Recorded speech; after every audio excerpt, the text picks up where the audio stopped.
Hi, Oana. Thank you so much for joining me today on the Holistic Hub podcast. I've been so excited to interview you. This has been a long time in the making. Hi, thank you for having me. I'm honored to do this. Yay. Well, today's interview, I'm really excited because we haven't had anybody on yet to discuss the relationship between POTS and mold and mast cell activation syndrome. So I feel like this is going to be such an informative interview for like so many of our guests that are listening. So before we get started on all the fun questions, I'd love to just have you share your story because I know that was such a big part in what got you started and how you're helping so many individuals today. So if you could just tell us your story with POTS, what it was all stemming from, and then how it ultimately led you to wanting to support other individuals in this chronic illness space. Okay, so I'm a holistic nutrition practitioner, but I used to be a potsy, I guess, what they call it. So a few years ago, I had my life sorted out. Everything was going well. New house, new job, good man. I was like, this is it. Everything's perfect. It was the best year of my life. A few months later, I started getting really sick. And I was going to all kinds of doctors. Nobody was helping me. And this was before COVID. Nobody knew what POTS was. So after quite a bit of time, I started, reading and I realized it was POTS. But how I found out I had POTS, I guess we'll get into that. Yeah, so I thought it was anxiety. So I was on anxiety medication. At some point, I was taking two of them. And I ended up in the hospital because my heart rate was over 200. And I'm like, I felt like this before, not as bad, but this seems familiar, right? And then I thought, it's mold. At first, I was like, I'm going to figure out what it is because this is not normal. Something's happening and I'm going to help other people. And then my intuition just told me it was mold. And when that happened, I was going to start a blog, a website, and I was going to document everything because I really wanted to help people. And I didn't do it, but it's all in my mind now, I guess. So I was like, I'm not going to give up. I'm going to help people. And that was it. Wow. I know it's always, I love bringing practitioners on because it's just like in myself too, just dealing with mold and mast cell and everything. And it's just really it just like lights this fire in you to want to be able to like help other people, especially with conditions such as POTS that are not properly diagnosed and they're not properly treated. And finding the root cause of it is not usually discussed well in the space, I think. So I'm excited to really dive into all that. So maybe we can kind of lay the groundwork and just talk about first, like, what is POTS and what are some of the most common symptoms that you typically see in your practice? Okay, so POTS is postural orthostatic tachycardia syndrome. So what happens when someone goes from lying down to standing, their heart rate goes up, and it goes up by 30 beats per minute at least, but it can be a lot more in some people. And that presents with a lot of dizziness, brain fog, migraines. Some people faint. Some people have trouble seeing well. Like there's a lot of issues that come with that, including digestive issues. But the way I see it, I think these are symptoms together with POTS. I don't think they're caused by POTS, if that makes sense. Yeah, that makes a lot of sense to me because it's not that POTS is the end diagnosis. It's that there is like something that's driving a lot of these symptoms that ultimately like result in that like diagnosis of POTS, but there's something else that's typically driving that. So, what are some common reasons that someone may end up developing POTS? The biggest one I see is mold toxicity. Another one that's pretty big would be, of course, Lyme disease. Vaccines can do that as well. And another one I've seen is Botox, which people don't talk about. It happened to me as well. I had a really bad flare up when I was already okay. And I posted something in a Facebook group, and I had doctors reach out to me. I had so many people reach out to me who got POTS after Botox. It's a neurotoxin, right? But anyway, back to mold. Mold is the biggest one. Like so many people associate the onset of their symptoms with mold exposure. Mhm. And are there any genetic predispositions? Oh my gosh, I cannot talk today. Are there any genetic predispositions to developing POTS, or do you typically see it as kind of that environmental toxin load that someone might be under that ends up developing POTS? So I was talking to like a health practitioner one time, and there was a post someone made on Instagram about chronic inflammatory response syndrome, and they listed the symptoms. And I was like, wow, this looks like POTS. Other than the heart rate that's elevated when standing, I was like, this is POTS. So I Googled, and it's fine to Google as long as you look at legit research and things like that. Correct? That's how we learn. So I Googled HLA genes in POTS, and I was able to find two studies where they said that POTS may be autoimmune because some of the people with POTS have the HLA genes, and two of them were the same ones we see in chronic inflammatory response syndrome. So I was like, oh, now it makes sense, but why is nobody connecting the dots? Right. Oh my gosh, that's fascinating. So, going back to some of the common reasons then someone may develop it is in your practice, do you typically see every client of yours that has POTS symptoms? Do you typically see mold as usually a part of the picture, like in like 90, 95%, 100% of your clients? Everyone I've talked to, like absolutely Wow. everyone. I'm not making this up. And I started collecting pot stories on my website. I only have two so far. So if someone wants to share their story, I can post it on my website. And both these people talked about mold being an issue. I'm so happy we're talking about this. So, in my own like health journey, when I had mold illness and mast cell activation syndrome, I actually never developed symptoms of POTS. But my mom actually a few years ago, my parents live in Florida, and there's a lot of hurricanes that go through Yes. there. And so when a really nasty hurricane went through a few years ago, my mom started to develop her first symptoms were POTS, actually, like those symptoms where like every time she stood up, her heart rate would elevate so much she'd feel like she was going to pass out. She never actually passed out, but she also would just she'd have to sit down all the time. And if it was very like hot outside, which it gets like that in Florida, oh my gosh, that would just make her symptoms 10 times worse. And then I was able to connect the dots with mold that was growing in their home and Yes. POTS that was developing her symptoms that started right after.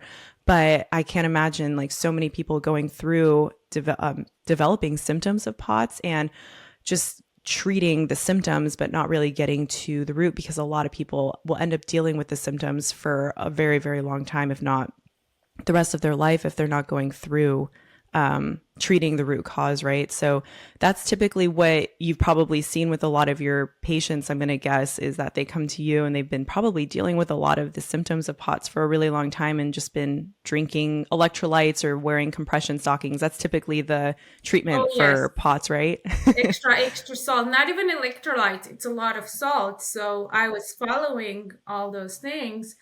And then I started having issues with my blood pressure. I had like narrow pulse pressure. So it was like 120 by 110. And I felt like I could not walk. So I was like, I don't think salt alone is the answer. So then I started reading about salt, potassium. And I find that people who actually take electrolytes do a lot better than those who only take salt. Okay, so that's part of what you do then. We'll dive into the treatment piece a little bit later, but is that part of what you recommend for your clients is doing electrolytes versus just focusing on the salt intake? Absolutely, yes. Ah, that's great. That's such good information to know. So this condition can go so long without getting diagnosed because of what we've just been talking about, because it's often looked at as more of like the diagnosis versus the symptoms and not looking at the root causes. Yes. So how do we diagnose this then? Do you typically diagnose based off of like the symptoms that you were mentioning earlier? Or is there any particular like testing or just reactions to certain supplements or supports that seem to guide you in the right direction that someone's dealing with this condition?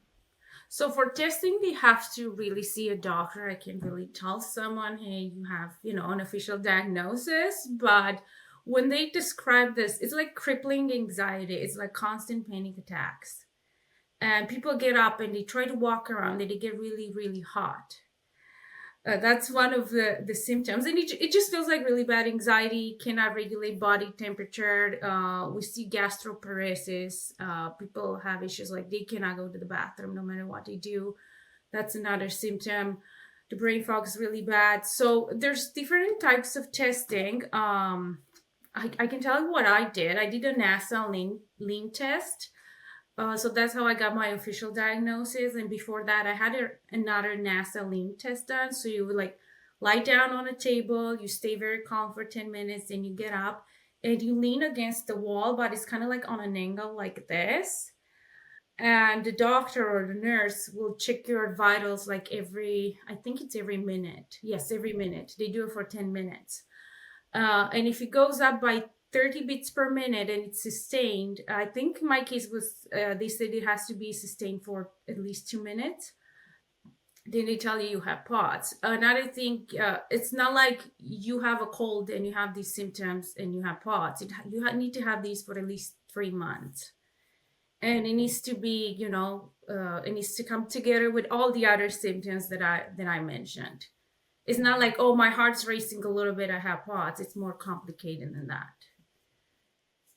And so going back to mold as being kind of the common culprit that you see in a lot of your client population, Yes. How are mold illness and POTS related? So do you typically see that it's like, what are kind of like some of the stories that you hear from the people you work with? Did they move into a home that had water damage and it took a few months typically to develop, or will they develop POTS even like after they've moved out of their moldy home? Like what's kind of the presentation and the relationship between mold illness and POTS?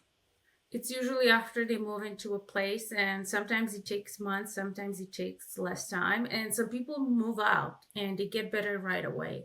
Like their POTS improves just by moving out. And I've experienced that as well. And I find that avoidance is the best treatment for mold, really.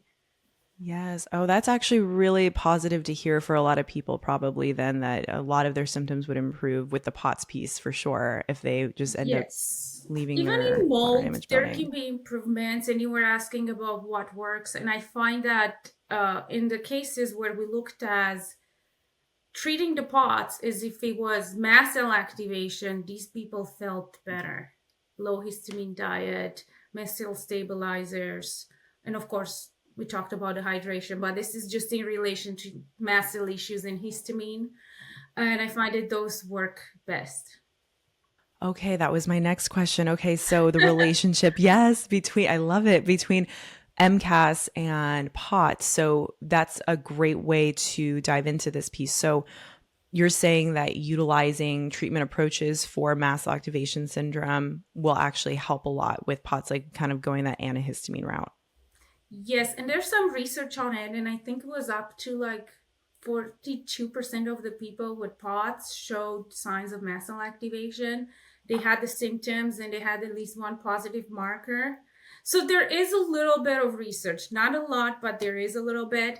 And there's also a case that anyone can read about that was published about this woman who had POTS and a lot of health issues, and she had SIBO as well. And once she treated a SIBO and a mast cell activation, her POTS symptoms resolved.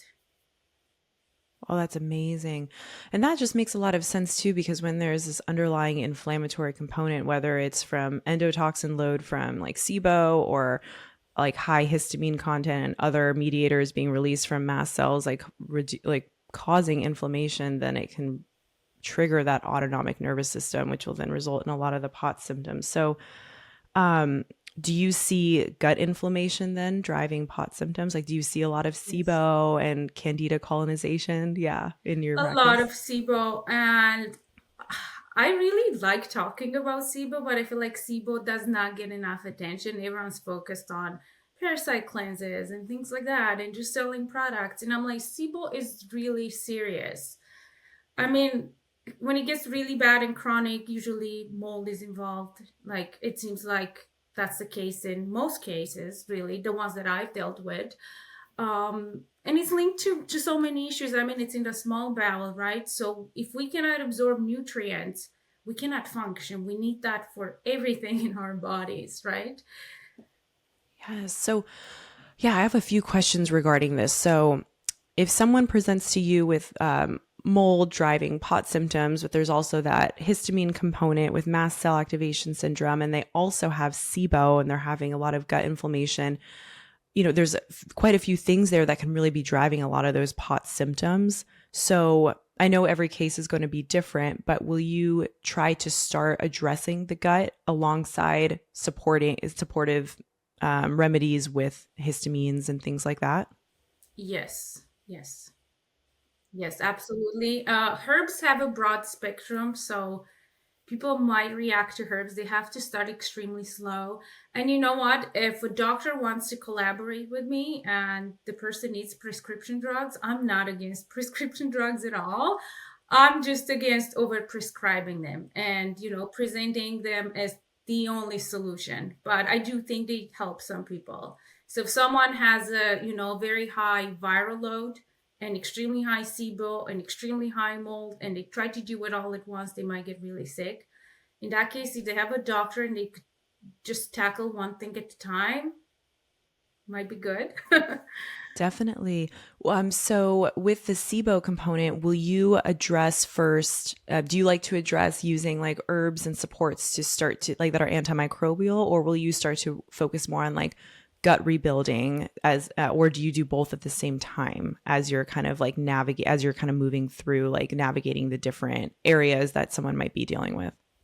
So I do it in stages. It's more like I do a preparation stage and a stabilizing stage. And I use a lot of, I use fish oil, immunoglobulins, quercetin, things like that. I even use probiotics sometimes, depends on the person. Usually it's like the killing phase where we try to kill all these things and then we try to rebuild it. And that's why I always tell people don't give up because people focus on parasite cleanses. They do them for 6 months. They wipe all the bacteria and the gut lining is a mess. And I'm like, we cannot miss those two steps. We have to rebuild that microbiome and we have to repair that gut lining. So those are the last two steps in my approach. Mm-hmm. From a personal story again, actually, my first presentation before I was developing any symptoms actually was SIBO. I had a concussion and then I developed tons of gut issues, but Me SIBO too. was, oh, really? Oh, I think Yeah. we've talked about this actually. I remember you messaged me one time when I posted about it because I think concussions and head traumas don't get enough attention for causing that leaky gut and causing that gut dysbiosis and creating that inflammation in the body, triggering nervous system dysregulation and everything. And that was definitely my root cause. And I love that I've seen some practitioners in the SIBO space starting to talk about concussions being a root cause for SIBO. Yes. And I think that's really important. So, since we're on the topic of SIBO, I'd actually love to just talk about that for a little bit because so for the listeners that might not be aware of what it is, can you describe what SIBO is and what some of the presenting symptoms are for someone that might be dealing with it? Yes, so SIBO is small intestinal bacterial overgrowth, and it happens in the small bowel. So we're supposed to have very little bacteria in the small bowel. I think it's like 15,000 colony forming units, whatever. And then in the colon, we have a bunch. We have, I don't even know the numbers. It's like very, very high. So in the small bowel is where we absorb nutrients and things like that. And then things go down and then other things happen. So when we get SIBO, we end up with too much bacteria in the small bowel, and that can be from many, many reasons. A big one is motility. If things don't go through the way they should, fermentation happens, bacteria grows out of control. And of course, there's other causes for it. Like some people had surgeries and they're left with like, scarring and issues that could, cause trouble. Another thing, low stomach acid, poor bile flow. A big one, of course, is mold. Yes. There's many reasons why one could have SIBO. Another thing, there's a valve between the small and the large bowel, and that cannot function well sometimes. And I find it those with, let's say, upset nervous system, that they can have issues with that. So things from the large bowel can, go up a bit. So it's associated with a lot of health symptoms. Brain fog, histamine is a huge one in SIBO, nutrient deficiencies, um, hypothyroidism, like any disease really. It's even associated with non-alcoholic fatty liver. And people don't realize that when you have all the SIBO bacteria, it produces endotoxins, right? Like mold produces mycotoxins, bacteria produces endotoxins. Is a different type of bacteria, but yeah, it can produce endotoxins, and those go to the liver, and then they get recycled, and it's toxic. Hmm.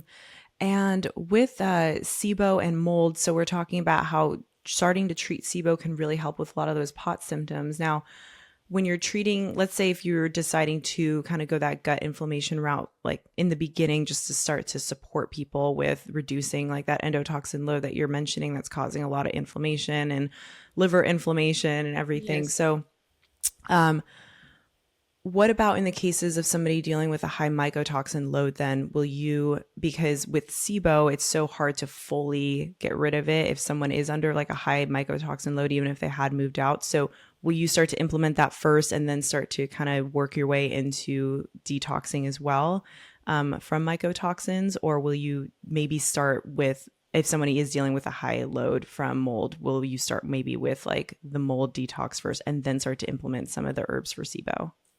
I feel like it depends on the case, and the herbs will usually work for both. Right?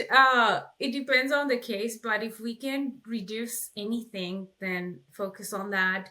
I mean, a lot of the SIBO herbs, like I said, work for mold in the other way. So it's really targeting both. But I think we need to work on improving detoxification, because if you try to kill all that SIBO and the person doesn't detox well, they'll just get very, very sick. So really, the first step is working on drainage, on improving detoxification. Like someone has to poop. If they don't poop, they're going to recycle toxins. And I do not recommend binders until someone poops regularly. That's just a basic thing we should all do in order to detox. Sweating, things like that. Yeah, and all that ends up helping in the long run anyways, because once you start to open up those drainage pathways, you're starting to naturally detox a little bit more on your own, which helps so much when you start to Yes. implement all the supports you're talking about. So yes, detoxification comes first. Yes. Yes, absolutely. So let's dive into some more of the treatment interventions for POTS.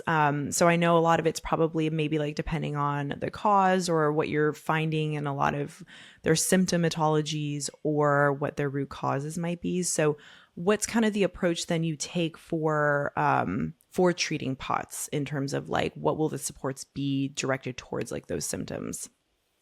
Electrolytes, and I would focus on pure electrolytes, nothing with flavors and all kinds of things in them, because people with POTS are extremely sensitive people usually. They do not tolerate even like the basic things. And then I focus on low histamine diet. I focus on things like quercetin, fish oil, things like that, yeah. And then of course, looking into mold, always look into mold. I might sound like a broken record. If someone deals with POTS, rule it out. If it's not the mold, fine, but if you don't rule out mold, I don't think the other issues will resolve. So it sounds like you will support both, like, so you'll support the root cause of POTS, but also the symptoms at the same time. So you're kind Yes. of giving the electrolytes, giving some of the antihistamine support, things like that. But then also when that individual is ready, you'll dive into like whatever it was that trigger for them or triggers, whether it was like Yes. high endotoxin load from SIBO or needing to start detoxing mold or whatever it is. Is that right? Yes. Okay. That's awesome. And will it matter depending on if that underlying trigger is still active? So, what if it was potentially like a high viral load that triggered it, like COVID or something, and then now they're better from that, but now they're stuck with POTS? Like, what would be kind of the route you would take in that way where it's maybe the underlying trigger isn't active anymore? Okay, so even with that, I was reading about loss of mucosal barrier, because I mean, we get sick, it's a virus. We're supposed to be sick for a few days and then the body will fight it. Why is this lingering? What's going on in the body? What's going on with the immune system that's allowing viruses to be affecting us for so long. And I was talking to a good friend I made in the online space, and we're talking about the loss of mucosal barrier. And the mucosal barrier is like the immune system, really, that protects us from the outside world. And when we deal with mold, for example, it just gets so damaged, it becomes really thin, and then we develop conditions like leaky gut and things like that, which can trigger autoimmune responses and chronic inflammation. So I'm thinking, when someone goes through that, what was going on before that happened? Because I don't think that one infection could be the trigger for all of it. I think something was going on before. Definitely.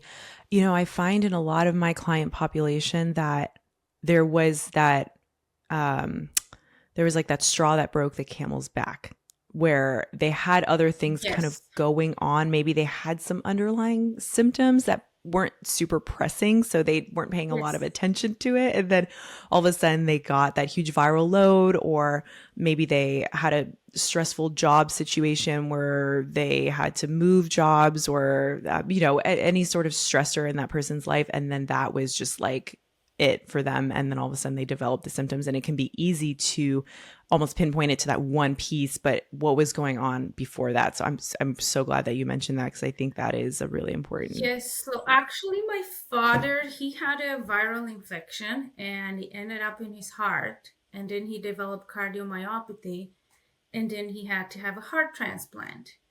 And we were living in mold.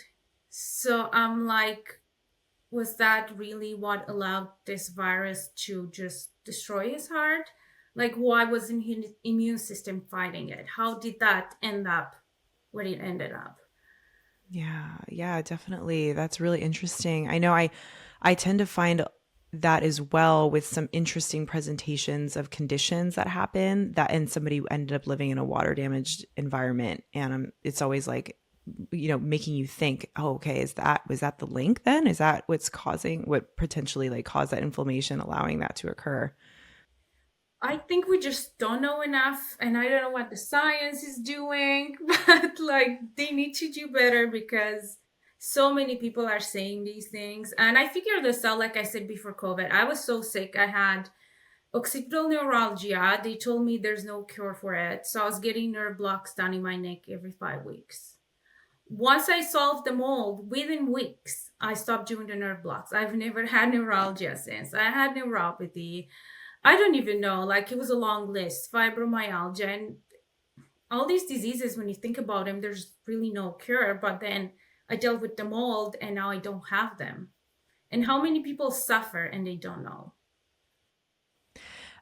With a lot of the clients you work with, do you see SIBO, POTS, mast cell, or some sort of histamine presentation, and then mold is kind of like a core group of conditions that you typically see in a lot of individuals? Yes. And this is funny because I'm supposed to focus on one niche, and I'm like, I deal with all these Too things many. combined, so that's like one niche to me, right? Because if someone has POTS, they're gonna have gut issues, and they're gonna have some sort of toxicity and immune Yeah. dysregulation. So they come as a package, I call it. And then we see It's okay. reactivated Epstein Barr, and then throw some Lyme disease in there, and then heavy metal toxicity, and it's like, what's going on? I know. I know. I see Yeah, that too. It's kind like of a funny that you say that. cocktail I of, feel the same. yeah. Yes. So, going back to POTS, are there any medications or things that doctors prescribe that help with POTS conditions, that are potentially maybe even overprescribed and not really doing a whole lot of support for individuals, or is that not really something that is navigated in that space? There are quite a few medications that might help people. LDN, I understand, has helped a lot of people, which helps the immune system, which makes sense. Beta blockers are a big one. I tried beta blockers personally, and I was like gasping for air. I couldn't breathe when I took them. And I knew there was a risk because I was doing a lot of research, and I know that beta blockers cause mast cell degranulation. So if someone has a mast cell issue and they take a beta blocker and they feel worse, that could be the reason. And I was, I had a neurologist at the time, and he's like, "You're just tachycardic. This is the only treatment for your beta blockers." And it didn't work for me at all. But it does help some people, actually. A lot of people have success with that. Oh, awesome. Thank you for mentioning that. And with the mold piece, once somebody is able to tolerate binders and they're out of their environment, out of the water damage environment, and they're able to start to tolerate binders and really start to get at that like major root of like what's kind of keeping everything there and all the symptomatologies. How long do you typically see it take for somebody to detox from mold completely when you're doing testing and retesting? I mean, for some people, it can take 2 years, to be honest. And for some people, it's like I've had re exposures after I was sick. The first time you get sick from mold is like the worst, because after that, you start recognizing the signs. And when I had re exposures, I got out and I was already like fine, but in the past, it took me 2 years to get better. And I have clients where I work with someone for, let's say, a year and a half, and we're actually still working together, right? Yeah. And then I have other people who feel fine after 3 months. And I do That's think amazing. genetics play a role, like the HLA genes and how mold is going to affect them. I wanted to ask you that question. I see a lot of people in the online space talking about how you can detox from mold in like 3 to 6 months, which and so I've had cases where I've been able to detox somebody and they've actually been okay. Like they took all the preventative measures, everything, and it's been like 6 months like that. But that's very rare. Like I'd say usually I see people and I'm detoxing them for about like 1.5 to about 2 years. And so I just see a Yes. lot of misinformation surrounding that piece that you can get better from it in about 3 months. And maybe you can make some improvements for sure. Like you mentioned, like when you move out Yes. of the environment, you can feel a lot better. But ultimately getting a Yes. lot of those mycotoxins out of your system can take a really long time. Yes. So Not when really I long work with time. someone, I told them we have to work together for at least 6 months. This is like the minimum. Yeah. Because these are Mm-hmm. complex issues, and I was doing a lot of one-on-one sessions, and people would expect their issues to be solved after one session, and I would explain you need to commit to this process. It takes time, and I'm honest with people. I say, you know what, you might need 2 years for this. Like I don't know. We don't know until we do it. Exactly.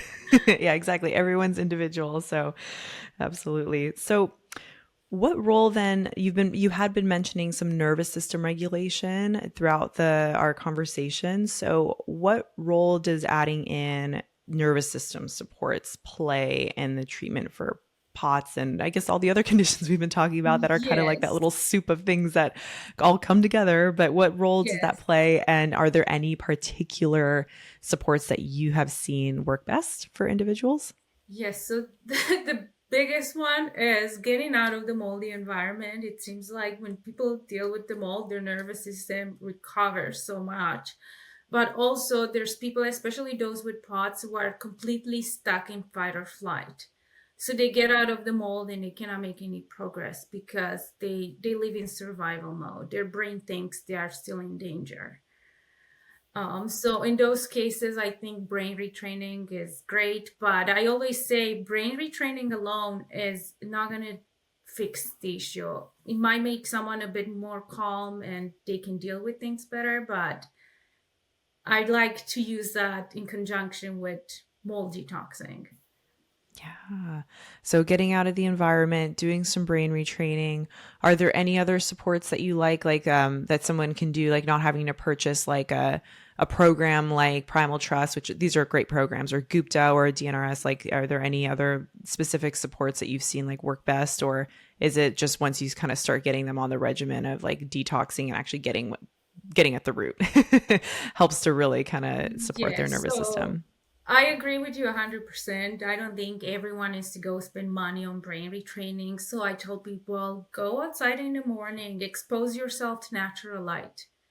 That's one of the best things to do. Spend time in nature, spend less time on your phone, meditate. There's a wonderful YouTube channel that I recommend, and her meditations are so good. They're going to make you sleep, relax, and sleep. And I'm like, start with that. But if I see that people are resistant, And it's not really structured. It's just like try to do this and this. And if I see that they are resistant and they don't really follow through, then I'm like, maybe you need a program that's very structured and you can follow. In some of the cases of your clients that might be very hypersensitive to everything, and let's just say they're unable to leave a moldy environment, like, do you find that in some cases, almost starting with just like trying to do nervous system regulation in the beginning is really helpful? Or like, do you find that most of the time you're able to onboard like a few like supports, like any sort of like supplementation and things in those cases? Like, what would be like your kind of trajectory of treatment in terms of like just starting out like with someone that's hypersensitive down to just like a few food groups, reacting to so many different things? Like, are there supports that you find like really helpful for that? What really helps, and this is not supplements or anything, is validation, feeling understood. Because when you deal with mold, people think you have an issue and it's not real. And, I've dealt with it and I was trying to convince everyone. And everyone was like, oh my God, it's so nice of you. You're not working. And I'm like, I can't get out of bed. I cannot drive to the store. It's not like I don't want to work. I want to do the normal things. I want to go out for supper and be able to eat what I want, but I cannot do these things. And it's not by choice, right? And dealing with doctors is awful. So, what has really helped me and what I try to provide for my clients is a safe space to know this is a real health concern. Just because doctors don't believe in it, most of them, it doesn't mean it's not real. And it's just to make people feel understood. Like, this is a serious health issue. I'm here for you, and we're gonna get through it. People can get better, and you're not stuck. And there's, families separating, like people divorcing over this, people losing their homes. Like, it's a serious concern. I know. I love that you said that, because that's so important to have someone in that person's life to make them feel validated, that it's not all in their head. Because like you mentioned, the symptoms for dealing with all these different complex conditions really are, it's a laundry list of symptoms. It's so many and it's so different per person. And so it can really make people feel misunderstood. So yeah, I love that you said that. Yes, that's the first thing I would do. And then, try to detox, do things to calm the nervous system. But validation is the most important. That's the first step. I receive a lot of messages. You probably do too. And the stories I'm like reading are just, my heart hurts for these people. And I was there once. Nobody believed in mold. Everyone thought I was like, oh, let the doctors handle it. You're going crazy. What are you doing? And I'm like, no, I know this is it. And I thought, and now people believe me. So if I have to deal with it again, I know I have that understanding and that will help me get through it. Yeah, exactly. And kind of going off that part too, a lot of individuals that end up living in a water damaged environment with other people, right? Not everyone will be affected the same way. And so one person can be affected out of a family of like 3 or 4 or 5 people, Yes. and they feel completely crazy because no one else is getting it. So why is no one else getting affected? So I think that's a really good point that you brought up as well. It's genetics, a lot of it. Another thing is mold denial. People will have the symptoms and still say, no, it cannot be mold. I'll let the doctors handle it. And I'm like, well, if you have arthritis at a younger age and you're in mold, I think you should read about MMP9 maybe. The doctor should know that. Like, people are in denial. It's just the way it goes. And women tend to get sick. And I was reading about it, and there's a doctor who talks about women getting sick and men not getting sick from these things. And he said that it's because women are like more emotional and things like that, and they stress a lot more. And I was like, men have emotions too. They just don't talk about it. And then I realized we're exposed to a lot of toxins, hair products, makeup, gel nails. Guys don't do that. So we have a lot more toxins we put into our body. So I think that's a big factor. And we have higher fat mass. So toxins like fat, right? Love So to store there. Yeah. yes.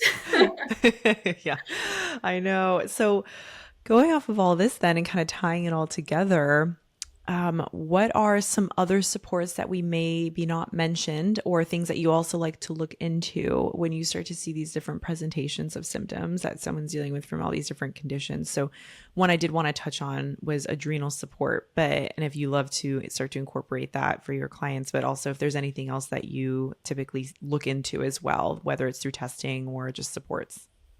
Okay, so I guess this would be more in relation to mold. The sinuses, I think they're a source of mycotoxins in the body. And if someone doesn't address the sinuses, they're probably not going to have a whole lot of success with their mold recovery.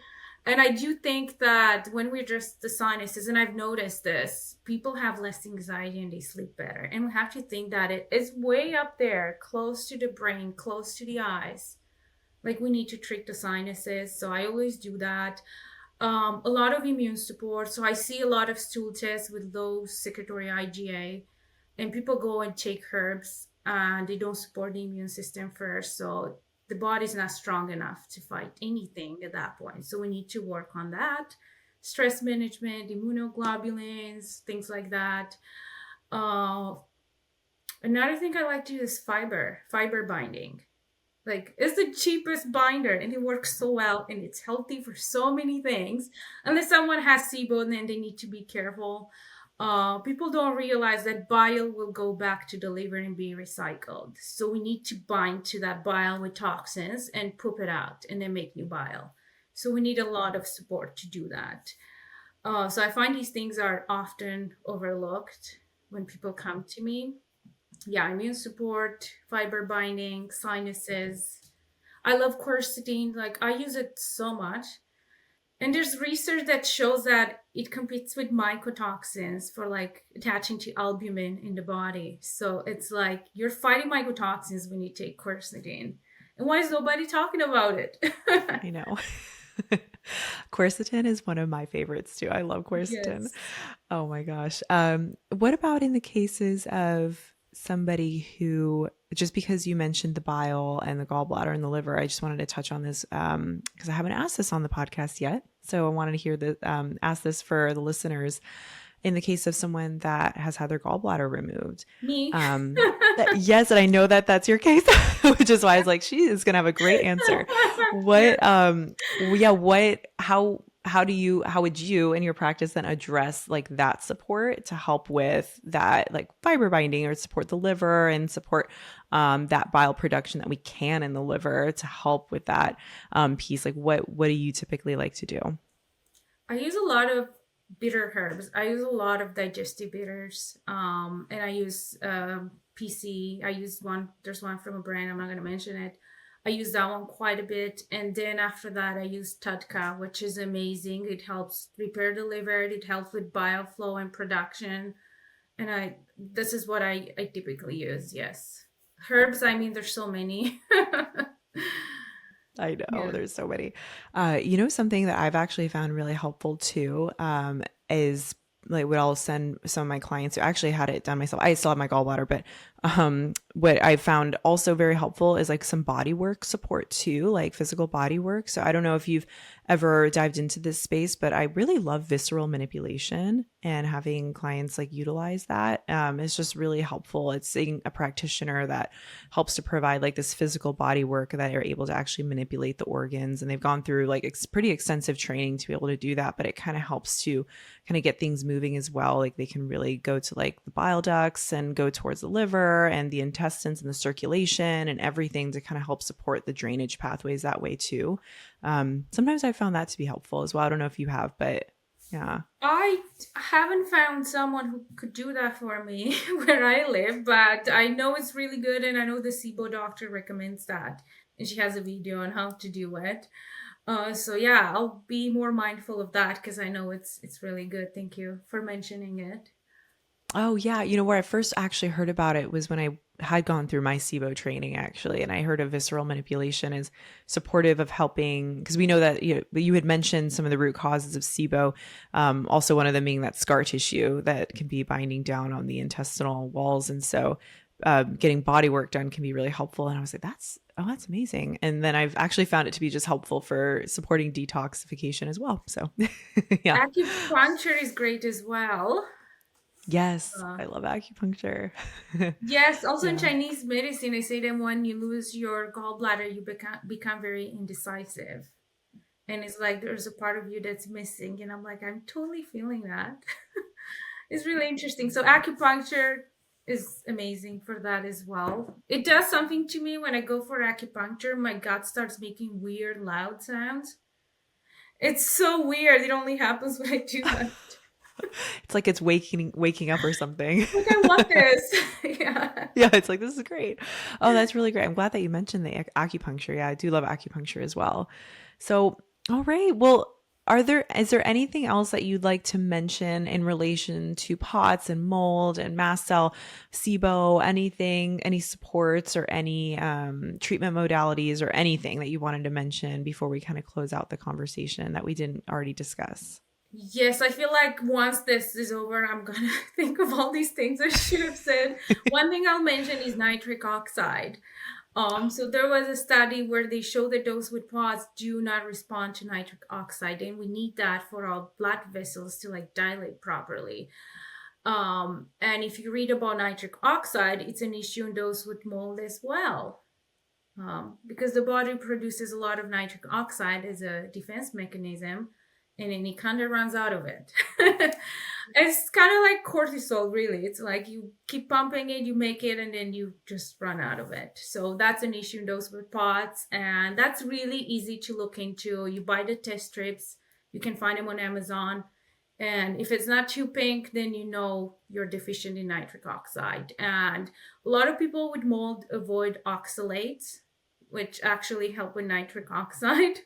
Just is this fear. Not everyone has an oxalate issue, honestly, but people just take out the oxalates and then that doesn't help. So that's one way to increase nitric oxide, like, leafy greens, beets, and things like that. Yes, yes, beads. Yeah, no, that's actually really, really fascinating to hear. So someone can purchase those test strips and then start eating more foods that help to boost that nitric oxide production. Or do you ever use beet powder? Like, do you just usually kind of like to just stick with like food groups that people can eat? I do use a liver supplement that has like beet powder in it. One of my favorite ones has that. People are afraid of beets because it deoxylates. Like, I don't know. I It's know, just, I know. I used to be like that too, but now I'm like, I eat them Eat the nonstop. beets. I eat them every day actually too.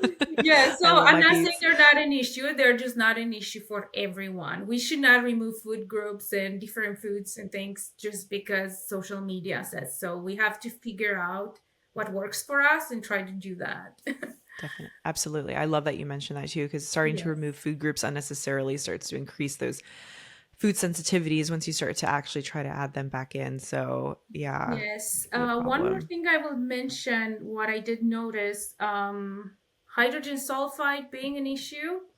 And my understanding is that, again, the body, as a defense mechanism, starts producing more hydrogen sulfide.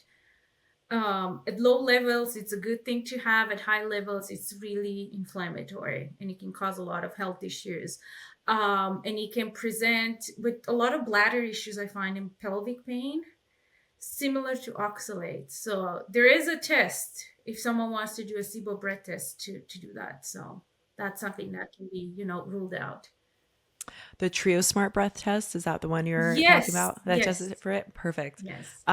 In the cases of that, do you like to use any sort of supports that bind sulfur? So like molybdenum or any other supports for that piece? Molybdenum bismuth, I find that is great and also disrupts biofilms. Uva ursi, oregano at certain doses. Yeah, lots of supports, lots of things we can do. Mhm. I love that you've been bringing up some of these different supports and conditions as well, because again, mold illness, POTS and mast cell, it typically doesn't present as just one. Some individuals don't typically present with just one of these, right? It can be Yes. multitude of different things, and bringing awareness to that piece, that it's not just like one part, there's multiple pieces to it, is really important, like multiple moving pieces. And you don't always have to just treat one and wait for that to be done and then wait and then treat the next piece and the next piece. Like you can kind of start to do some supports for Yes. everything as we like go along with starting to get somebody better. So I love that you've been kind of Yes. bringing that up. And the overlap in symptoms is just crazy. I And if you know. look at what mold does and what these conditions have listed as symptoms, yeah, it just makes sense. I'm not saying It mold is the does. only thing, but I think it's one of the biggest things that would cause these issues. And I people say agree. it's everywhere, and I agree it's everywhere, so we need less of it. We need to Yeah. work on keeping things clean. I do a lot of maintenance. I clean my dishwasher, my washer, my coffee machine. I never close it. I never keep my washer closed. I never keep my dishwasher closed. I do inspections all the time just to, look if anything's leaking. So we have to keep up with it. Otherwise, it's going to grow. AC units, HVACs, heat pumps. I actually had sinus surgery. I had mold in my heat pump. I didn't know a few years ago that I'm supposed to clean it. I thought I just cleaned the filter. It has to be washed inside. So, Wow. Oh my gosh. No, that's great. That's a great way to end the conversation too, is that yes, mold is everywhere. I get that question all the time. Like, isn't mold everywhere? So it shouldn't is. like everyone be sick? And I'm like, well, no, not everyone will be, but yes, it is in a lot of places. It's And how so much and how toxic. Because I get a lot of messages and people like sometimes are upset and they're like, but it's everywhere. And I'm like, how much and how toxic? Because a little exactly. bit, even if you do an ERMI to test your dust, there's a little bit that's going to be like, allowable or something like that. But if it's Yep. too much and too toxic, it's when it becomes a serious issue. Yes, yes, absolutely. And keeping up with the maintenance and the cleaning in the home, right? Because a lot of those mold toxins, right, they like to kind Yes. of get trapped in the dust. And then, like you said, also doing a lot of the inspections. So there's a lot of stuff you can do preventatively, right? And also with your own body too, like you mentioned way Yes. earlier on in the conversation, right? Like I'm assuming I've seen you posting about it that you do regular like supports for your body, like for your liver, and that you eat well. And there's a lot of things that you're doing to help support your body's natural drainage pathways, right? And so being Yes. able to kind of be on that support too, and for both your body and your home, it can make like a world of difference for if there is a potential Yes. re-exposure or things like that. So We yeah. need something because we're exposed to a lot of toxins and people get scared when practitioners talk about it, but it's just a reality. You look at food ingredients. Well, I mean, real food doesn't have a lot of ingredients, but the boxes in the store, and then you buy face foundation, a long list like that. It just adds up, right? And then the water. Do you filter your water? Do you use it? Just yeah. It goes We need on. to take care of ourselves. So I think we need to support our bodies all the time. We need something. I don't think we get it just from food, to be honest. That's, yeah. Definitely. I know it's sad, but it's kind of bringing that awareness to what's in everything that you're using, basically. Like the water supply, are you filtering your air? Are you looking at the food? Are you looking at the products, right? There's all kinds of things, and looking to the home to make sure that that's nice and clean. And yeah, so lots of different supports you can do. And once you start to kind of get used and start to make the changes, it's actually not super hard. Like it might sound to somebody listening that it's a lot, it sounds like a lot of work, and it is a little bit in the beginning when you're researching and learning what you need to do, but then you kind of get on a routine of just knowing what you need to buy and to clean. Yes. And yeah. Yeah, I used to buy alcohol and shoes, and now I'm like, I'm buying health supplements and air purifiers. Like, Yeah, I'm in my 30s and my totally. life's completely different. I know, same. Going to bed by 8 o'clock. It's like my life right now.